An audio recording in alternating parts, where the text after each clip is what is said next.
कि कहते हैं कि जियो तो ऐसे जियो जैसे आज ही आखिरी दिन है, और पढ़ो तो ऐसे पढ़ो जैसे कल ही एग्जाम है। तो मैं गोविंद शर्मा आप सभी का स्वागत करता हूं हमारे YouTube चैनल रोशन साई स्टडी पॉइंट पे। तो दोस्तों, जिसमें आज हम बात करने वाले हैं अपने क्लास 12th, क्योंकि आपका क्लास 12th का जो डेट शीट आपकी लॉन्च हो चुकी है, ठीक है, और उसके बाद में आपका पेपर इसी मंथ में है।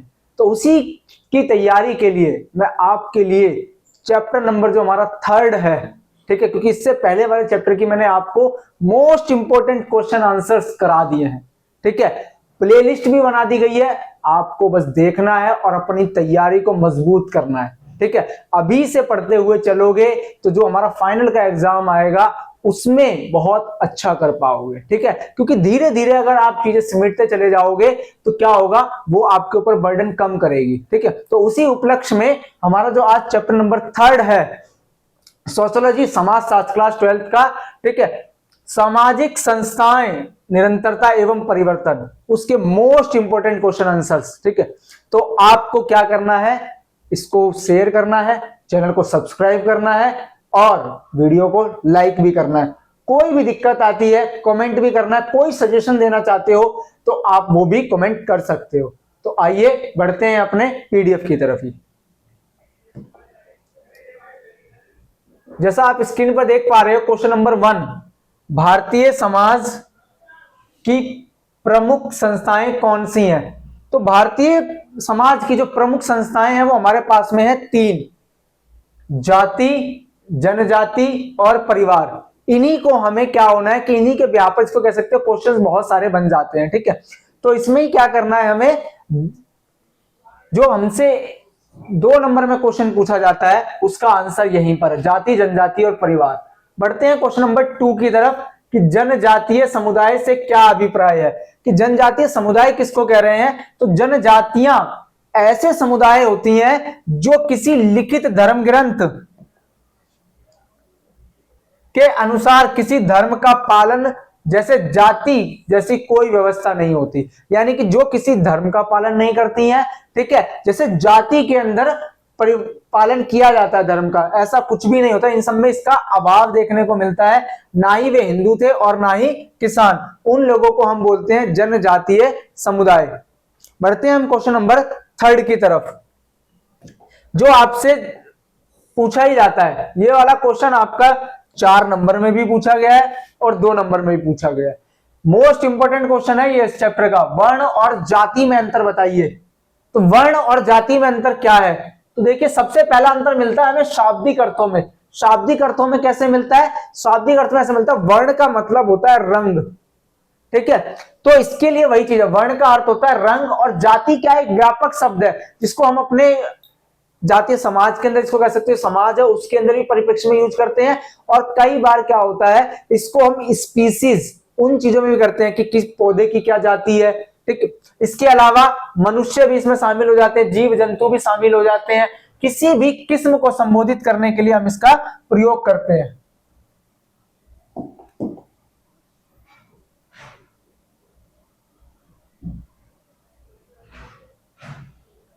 फिर बढ़ते हैं हम अपने क्वेश्चन नंबर, वही क्वेश्चन चल रहा है अभी। इसका 2nd पॉइंट है, वर्ण कर्म प्रधान है और जाति जन्म प्रधान है, यानी कि जो वर्ण होते हैं वो कर्मों पर आधारित होते हैं, हमारे ड्यूटीज के ऊपर होते हैं। जैसा कर्म करोगे उसके अनुसार आप क्या होते थे, वर्ण व्यवस्था में शामिल हो जाते थे। जैसे यहां पर क्या हमारे पास में 4 वर्ण है, ब्राह्मण, क्षत्रिय, वैश्य और शूद्र। तो ये जो वर्ण थे ये कर्म प्रधान है, यानी कि कोई भी काम चाहे वो किसी भी वर्ण से हो, लेकिन अगर वो शिक्षा का काम कर रहा है तो वो अपने आप ही ब्राह्मण में शामिल होगी। और अगर वो किसी भी जाति से है, अगर वो युद्ध में जा रहा है तो वो अपने आप ही क्षत्रिय उसमें काउंट हो जाता था। ऐसे ही वैश्यों की तरह काउंट हो जाता था, और शूद्र यानी कि सेवा करने का काम। तो ये कर्म प्रधान है। लेकिन जाति क्या है, हमारे जन्म आधारित होती है। जिस जाति में जन्म लेते हैं हम उसी जाति के हमेशा बनकर रह जाते हैं। इसके अलावा 3rd पॉइंट है, वर्ण व्यवस्था लचीली है लेकिन जाति व्यवस्था कठोर है। जाति व्यवस्था के जो नियम कानून है बहुत ही ज्यादा कॉम्प्लेक्स हैं, जटिल हैं, लेकिन वर्ण व्यवस्था आप देख सकते हो कोई भी किसी भी जाति का हो, लेकिन वो किसी भी वर्ण में अपने कर्म के अनुसार, काम के अनुसार वो उसमें परिवर्तित हो सकता है। ठीक है, इसके अलावा चौथा है वर्णों की संख्या 4 है, जैसा मैंने आपको बताया ब्राह्मण, क्षत्रिय, वैश्य, शूद्र, लेकिन जातियों की संख्या कोई निश्चित नहीं है। हमें लगभग 3000 हमें जातियां देखने को मिलती हैं। तो ये तो है वर्ण और जातियों में अंतर।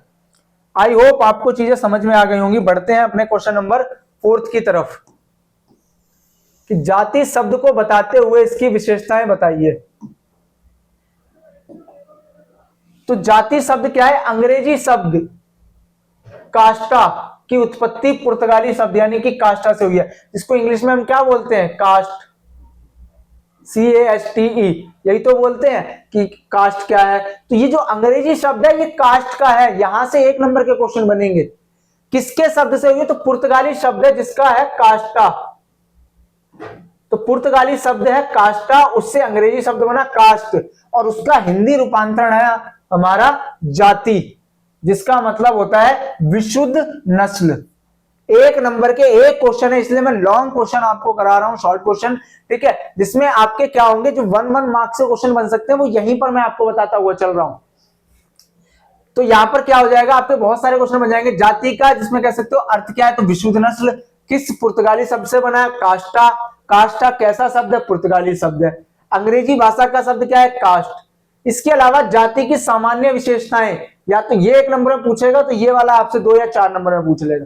तो जाति की जो सामान्य विशेषताएं, सबसे पहली है जन्म से निर्धारण, यानी कि जन्म पर आधारित होती है जाति।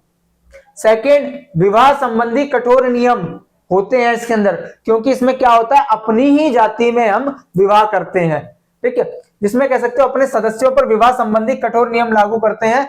जाति समूह सजातीय होते हैं, एक ही जाति के जिसको बोलते हैं वह अपनी जाति समूह में ही हो सकते हैं, जिसको कह सकते हैं कि हम दूसरी कास्ट में विवाह ये सब नहीं करते हैं, क्योंकि ये जाति की सामान्य विशेषताएं होती है।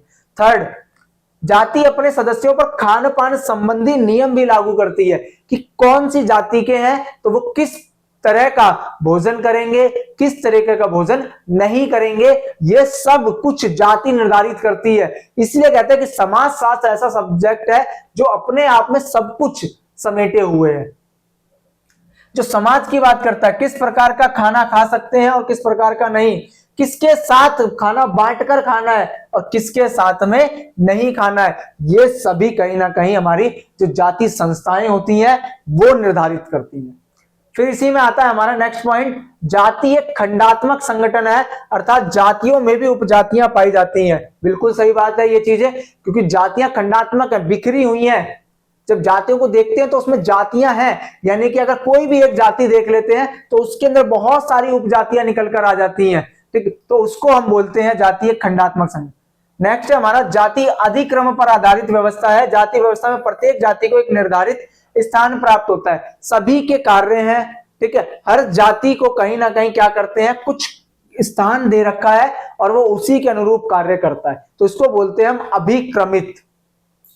नेक्स्ट है जाति व्यवस्था में व्यवसाय वंशानुगत होते हैं, अर्थात इसमें व्यवसाय चयन पर रोक है, यानी कि इसमें कह सकते हो कि जो जाति क्या करती है कि हमारे व्यवसाय हमें क्या काम करना है वो तक निर्धारित करती है, जिसमें हम देखते हैं कि कई बार जो पीढ़ियां काम करती हुई आ रही हैं वही आगे तक काम करती रहती हैं, उसको बोलते हैं वंशानुगत, यानी कि जो पिता से प्राप्त हो जाती हैं आने वाली पीढ़ियों को, और फिर वो उसी काम में लगी रहती हैं। ठीक है, जिसको पुश्तैनी काम भी कह सकते हो आप, इसको बोल सकते हैं हम अपना दूसरा व्यवसाय नहीं चुन कर सकते हैं। ये जाति की विशेषता है, सामान्य विशेषता है। बढ़ते हैं अपने नेक्स्ट क्वेश्चन की तरफ कि समाज शास्त्री M.N. श्रीनिवास द्वारा दी गई संस्कृतिकरण व प्रबल जाति की अवधारणा को बताइए। पहला क्वेश्चन एक आपको एक और क्वेश्चन जिसको कह सकते हो वो आपको क्वेश्चन में ही है, यही है कि प्रबल जाति की अवधारणा किसने दी है, तो M.N. श्रीनिवास ने दी है। दूसरा, संस्कृतिकरण की अवधारणा किसने दी है, तो वो भी M.N. श्रीनिवास ने दी है। एक एक नंबर के यहां पर 2 हो गए। अब इसकी बात करते हैं। संस्कृतिकरण क्या होता है कि एक ऐसी प्रक्रिया जिसके द्वारा आमतौर पर जो मध्यम लोग हैं और निम्न जाति के सदस्य होते हैं वो उच्च जाति की धार्मिक क्रियाएं, चाहे वो घरेलू हो या सामाजिक परिपाटियों को अपनाने का काम करते हैं, उसको बोलते हैं संस्कृतिकरण। यानी कि एक जो संस्कृति है चाहे वो उच्च जातियों की हो, लेकिन जो निम्न जाति मध्यम जाति के लोग हैं वो क्या करते हैं, उन जब संस्कृतियों को अपना लेते हैं, अपने अनुरूप डालने की कोशिश करते हैं, उसको बोलते हैं संस्कृतिकरण। ठीक है। फिर आता है प्रबल जाति। क्या है, तो नाम से जैसा दिख रहा है ऐसी जातियां जिनकी बहुत अच्छी एक कह सकते हो समाज में स्थान है, ठीक है, उसको बोल सकते हैं प्रबल जाति। जैसे इनकी संख्या बड़ी होती है, भूमि के अधिकार इनके पास में होते हैं, राजनीतिक सामाजिक व आर्थिक रूप से ये प्रबल होते हैं, सुसंगठित होते हैं। ठीक।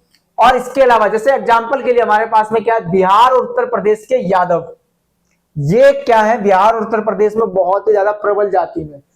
ऐसे ही गुजरात के पाटीदार हैं, कर्नाटक के वोकलिंग, ये सब एक एक नंबर के भी क्वेश्चन यहां से बन जाएंगे एमसीक्यूज में कि कर्नाटक में कौन सी प्रबल जाति है, वोकलिंग है।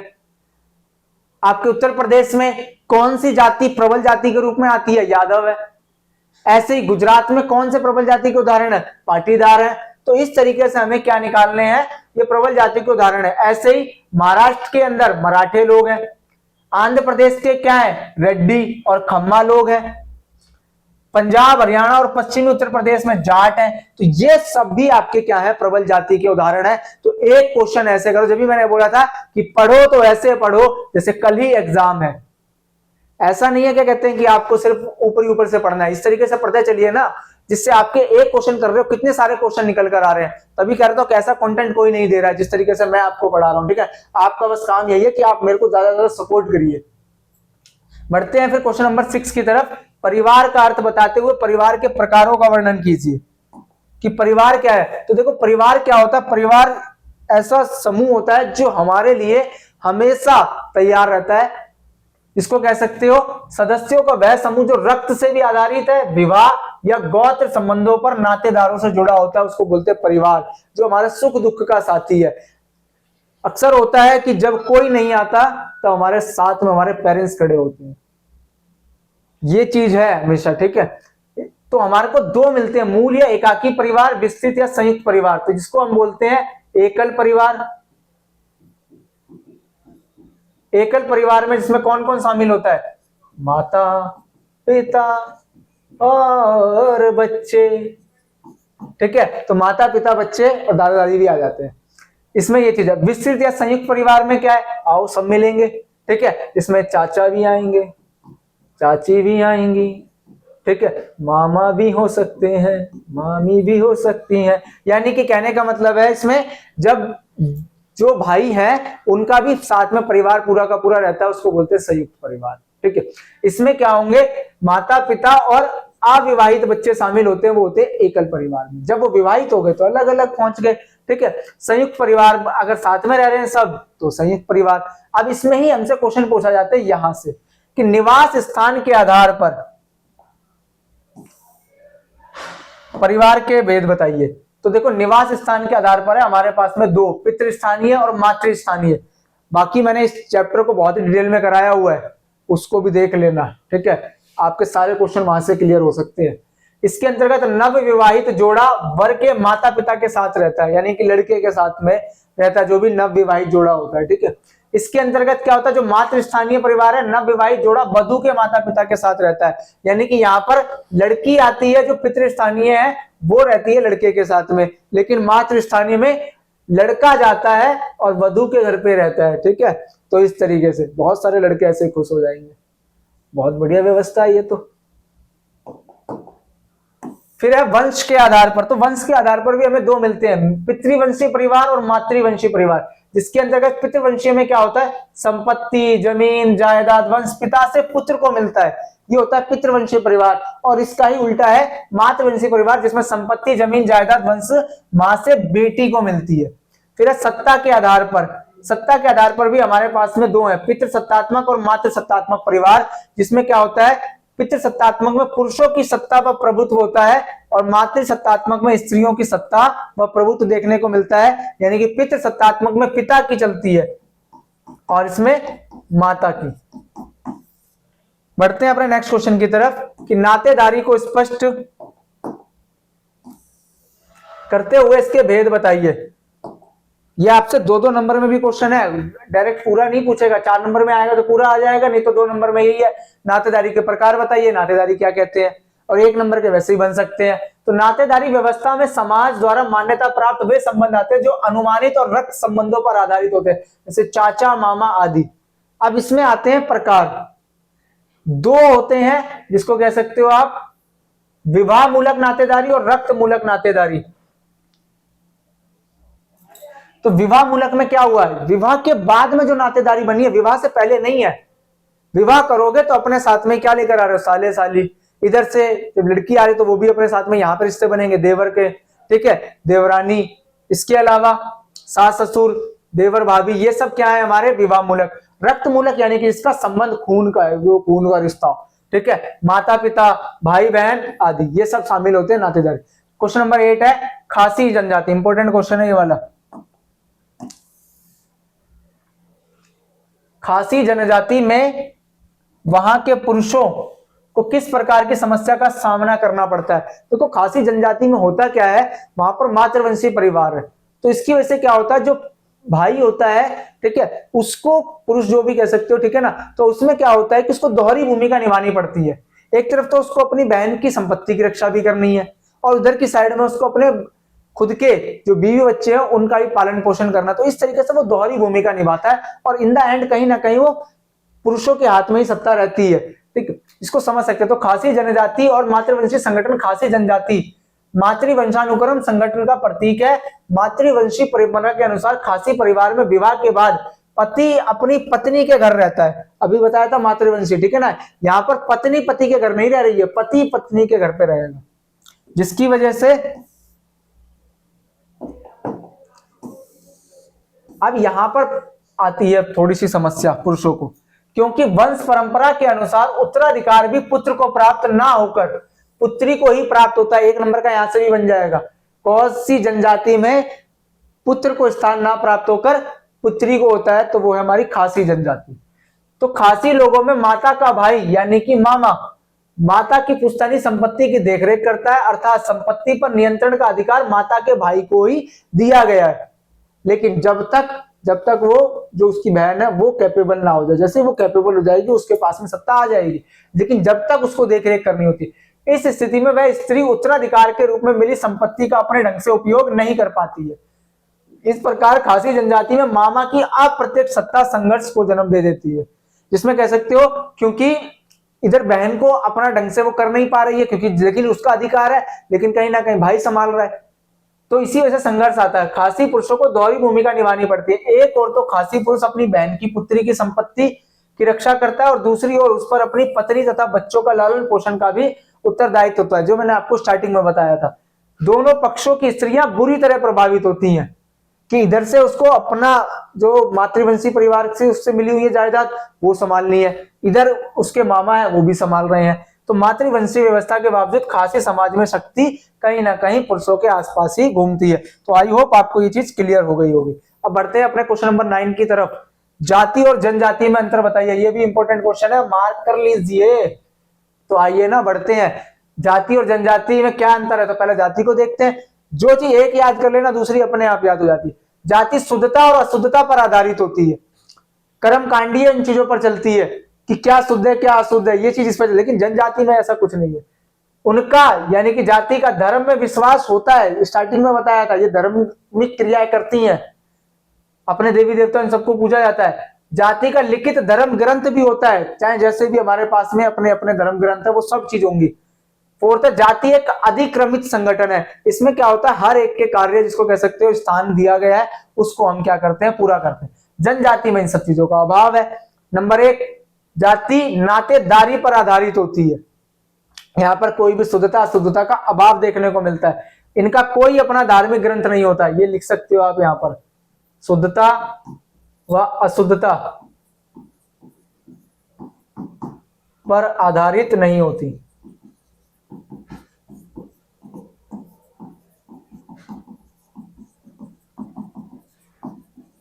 ठीक है, नातेदारी नहीं होती। इसके अलावा नाते जनजाति अपना कोई लिखित धर्म ग्रंथ नहीं होता है, और यह एक समानता पर आधारित संगठन है। बस यही चीज आपको ध्यान रखनी है। 1 नंबर का क्वेश्चन यहां से भी बन जाता है कि कौन सी ऐसी जाति है या कौन सा वर्ग है जो समानता पर आधारित होता है, तो होता है वो जनजाति। ठीक है, तो इस तरीके से हमें अपना बढ़ना है क्वेश्चन नंबर 10 की तरफ। मोस्ट इंपोर्टेंट क्वेश्चन था ये आपका। जाति के समकालीन रूप को स्पष्ट कीजिए। तो जाति का समकालीन क्या है कि जाति का समकालीन रूप आजाद भारत में राष्ट्रीयवादी आंदोलन से स्टार्ट हुआ। कहीं ना कहीं हम क्या थे, जब आजाद नहीं होते तो उस टाइम पर हम क्या थे, ब्रिटिश के गुलाम थे। तो उस टाइम पर क्या हो रहा है कि जो समकालीन, और जब हम आजाद हो गए तो अब हमें क्या मिल रहा है, तो ज्योतिबा फूले, पेरियार, बाबा साहब अंबेडकर इन आंदोलन के अग्रणी थे, जिन्होंने क्या करा, दलितों को संगठित करने का काम किया, जातियों को, जो निम्न वर्ग थे उनको एक साथ लाने का काम किया, तो इन लोगों ने किया। राज्य के कानून जाति प्रथा के उन्मूलन के लिए प्रतिबद्ध थे। इसके लिए उन्होंने बोला कि राज्य जो भी कानून बनाएगा वो जाति व्यवस्था जो उन्मूलन है, यानी कि जो जाति प्रथा चल रही थी उसको हमें समाप्त करने के लिए बात करनी है, जिसके अंदर अस्पृश्यता का उन्मूलन ये सब शामिल है। फिर नेक्स्ट, इसके लिए कुछ ठोस कदम उठाए गए, जैसे अनुसूचित जाति तथा जनजाति को आरक्षण दिया गया, आज भी है। आधुनिक उद्योगों में जाति प्रथा नहीं रहेगी। शहरीकरण द्वारा जाति प्रथा कमजोर कर दी गई। शहरीकरण में आकर आप देख सकते हो शहर में कोई जाति नहीं पूछ रहा, किस जाति से मैं हूं, किस जाति से आप, किस जाति से समाज, कोई ज्यादा फर्क नहीं पड़ रहा। गांव की साइड में ज्यादा देखने को मिल सकता है, ठीक है ना, वो भी धीरे धीरे कम हो रहा है, लेकिन आज भी है, इसलिए आरक्षण इन सबकी जरूरत है आज भी। सांस्कृतिक व घरेलू क्षेत्रों में जाति सुदृढ़ सिद्ध हुई है। अंतर्विवाह, आधुनिकीकरण व परिवर्तन से भी अप्रभावित कुछ लचीले हुए। आज जैसे हमने देखे थे, जो जाति की सामान्य विशेषताएं थी उनमें हमें कुछ परिवर्तन देखने को मिल रहा है। आज अंतर जातीय विवाह भी हो रहा है। खान पान का तो बिल्कुल ही सिस्टम बदल गया है। ठीक है, आज कोई नहीं कह सकता कि एक ही जाति के वही सिर्फ और सिर्फ अपने खान पान को निर्धारित कर रहे हैं। आज सबके लिए सब चीज ओपन है, तो वो भी कहीं ना कहीं हमें जाति में चेंजेस देखने को मिल रहे हैं। फिर क्वेश्चन नंबर 11,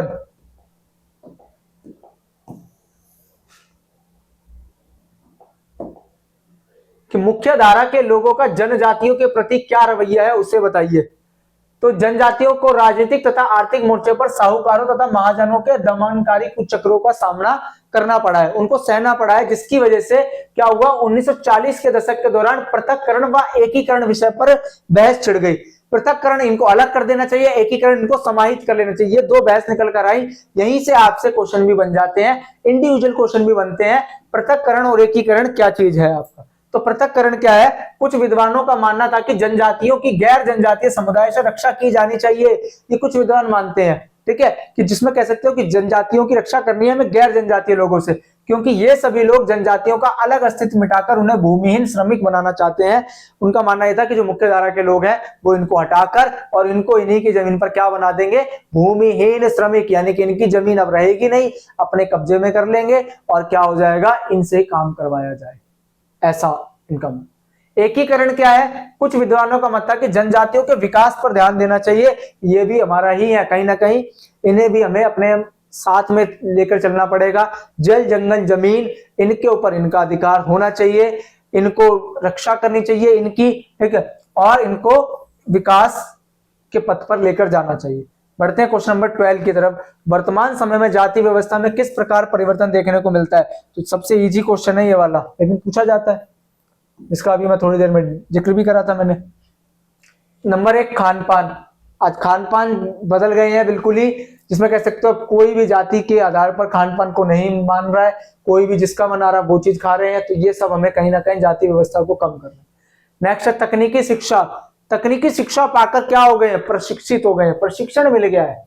अब प्रशिक्षण मिल गया तो कहां जाएंगे, प्राइवेट सेक्टर की तरफ, वहां जा रहे हैं। तो वहां पर तो कोई नहीं देख रहा कि कौन सी जाति से हो, आपको बस हमें काम से मतलब है, जिसके पास में ये स्किल्स हैं, प्रशिक्षण है, प्रशिक्षित है, वो जाइए और काम करिए। तो यानी कि तकनीकी शिक्षा ने जाति व्यवस्था की जो बंदिश है उसको कम कर दी। थर्ड, नगरीकरण, शहरों में जिसको कह सकते हैं, उसको शहरीकरण भी बोल सकते हैं।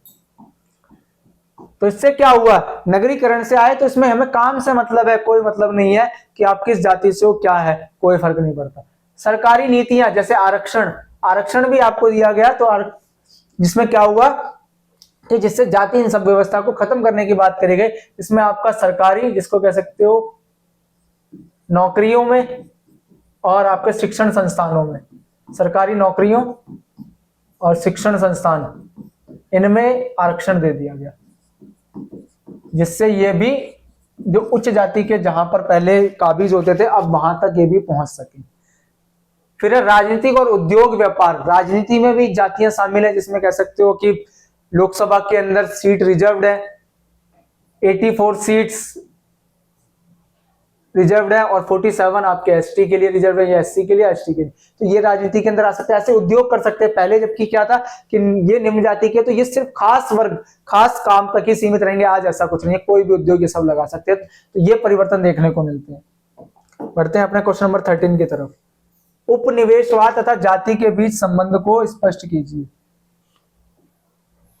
तो उपनिवेशवाद तथा जाति व्यवस्था वर्तमान काल में जाति पर औपनिवेशिक काल और स्वतंत्रता के बाद भी कुछ परिवर्तन दिखाई देते हैं। जैसे जाति व्यवस्था के रूप में एक मजबूत आधार प्रदान किया है। जैसे हम समझ सकते हैं, ये अंग्रेजों ने देश पर कुशलता पूर्वक शासन करने के लिए जाति की जटिलताओं को समझने के लिए वो कई महत्वपूर्ण कदम उठाए, जिसमें सबसे महत्वपूर्ण कदम था जनगणना के रूप में।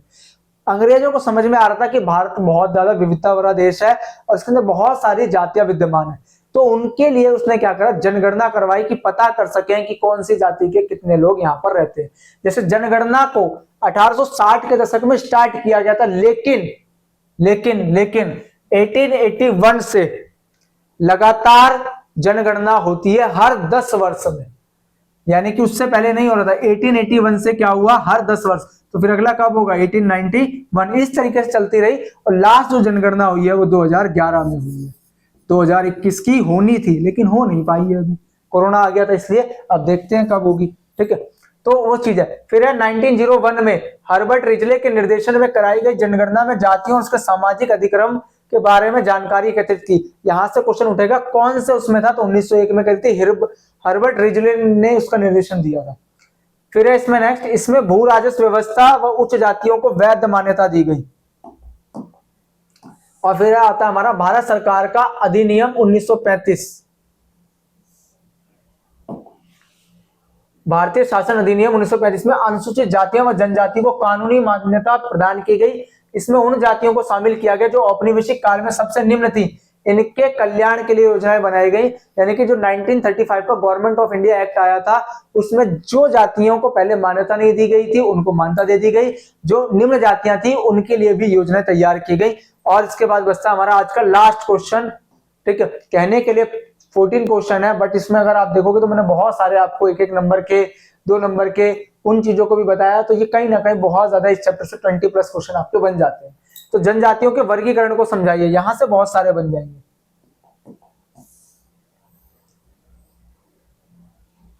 तो देखो जनजातियों का वर्गीकरण, तो पहले हमें मिलते हैं 2, स्थायी लक्षण और अर्जित लक्षण। अब स्थायी में आते हैं हमारे 4, 1 भाषा, 2 शारीरिक प्रजाति आधार, 3 आकार के आधार पर, और 1 क्षेत्र के आधार पर। ये 4 हमें देखने को मिलते हैं। आकार में भी हमें 2 मिलते हैं, बड़ी जनसंख्या वाली जनजातियां और सबसे छोटी जनसंख्या वाली जनजाति। तो जरा समझो, भाषा के आधार पर भारतीय आर्य परिवार, द्रविड़ परिवार, ऑस्ट्रिक और तिब्बती बर्मी, ये 4 हैं जो भाषा के आधार पर परिवार शामिल होते हैं। शारीरिक प्रजाति आधार पर निग्रोटो, ऑस्ट्रलाइड, मंगोलाइड, द्रविड़ आर्य भारत के अंदर भी पाई जाती है। क्षेत्र के आधार पर 85% मध्य भारत में निवास करते हैं, बाकी 15% उत्तर पूर्वी राज्यों में निवास करते हैं। इसके अलावा, अच्छा ये तो मध्य भारत, यानी कि अगर मैं बात करूं तो इस तरीके से,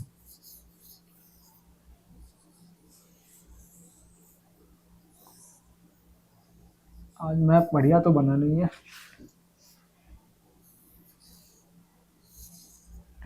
तो ये वाला जो उत्तर पूर्वी भारत है इधर तो 15%, और जो ये वाला आपका है एरिया, इसमें रहते हैं हमारे 85%। तो इस तरीके से इसमें ये चीजें शामिल होती हैं। फिर आता है हमारा आकार के आधार पर, तो आकार के आधार पर जो बड़ी जनसंख्या वाली जनजातियां हैं उसमें आती है गोंड, भील, संथाल, ओरांव, मीणा, बोडो, मुंडा। ये 7 हैं जो बड़ी जनसंख्या वाली है। कई बार वो पूछ रहा था बड़ी जनसंख्या वाली जनजातियों की संख्या कितनी है, तो 7, तभी तो बनेगी बात। आगे देखो, सबसे छोटी जनसंख्या कौन सी है, अंडमान जनजाति, जिसमें जारवा जनजाति है जो सबसे छोटी है। फिर आता है अर्जित लक्षण के आधार पर हमें मिलती है 2, आजीविका के साधन और हिंदू समाज में समावेश। आजीविका में हमें बस पढ़ना है मछुआरे, खाद्य संगारक, आकेटक जिसको शिकारी बोलते हैं, झूम खेती करने वाले, यानी कि जो एक स्थान पर ना रहकर दूसरे स्थानों पर भी क्या करते हैं, झूम झूम कर जिसको कह सकते हो बदलते रहते हैं अपने स्थान, वो खेतियां करते हैं। कृषक और बागान तथा औद्योगिक कामगार, तो ये तो थे आपके इस चैप्टर के मोस्ट इंपोर्टेंट क्वेश्चन आंसर्स, तो जिसको आपको कर लेना है। तो आपको इसके अलावा कोई भी डाउट आए तो आप उसको कर सकते हैं, मेरे को कमेंट कर सकते हैं। बाकी इंटरेस्टिंग वे में आपको समझाया है, और आपको वीडियो को ज्यादा से ज्यादा शेयर करना है, देखना जरूरी है इसको, ताकि आपको एग्जाम्स के पॉइंट ऑफ व्यू से बहुत ज्यादा इंपॉर्टेंट है। तो आपसे मिलता हूं मैं नेक्स्ट चैप्टर के साथ में। तो आज के लिए धन्यवाद।